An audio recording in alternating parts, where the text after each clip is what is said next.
Ya, ifaliana lehibe indray miarabananao androany satria androany moa dia andro lehibe izay hanezingizinana ny fanapahan-kevitsiko entitra mikasika indrindra ny firotsahana filoham-pirenena malagasy satria efa tapaka tanteraka moa ny hevitra fa tsy henitra ny amin'izao raha-pirenena izao.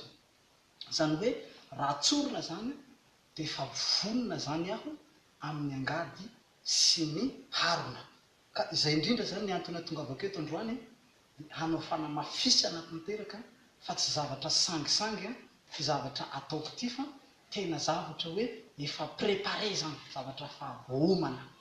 Ka androany moa dia hisy ny déclaration fanambarana ampahabe maso momba nyity lalam-panorenana izay hanorenantsika ny fanjakana malagasy eo ambony fitondran'i Jesosy Kristy, zany hoe fanjakam-pisorona zany zay zavatra zay.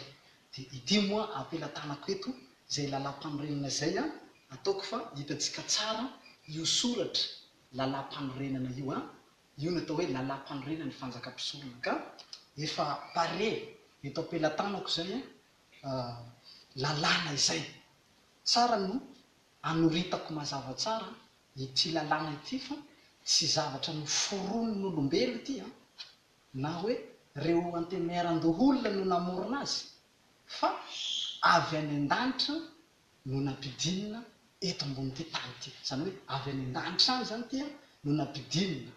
Dia androany moa no hazavaiko feno ity lalam-panorenana ity. Ka misaotra anao zany nagnaraka n'ity fandaharana voalohany ity fa hiditra ny tena lalindalina itsika amin'izao fotoana izao. Misaotra tompoko.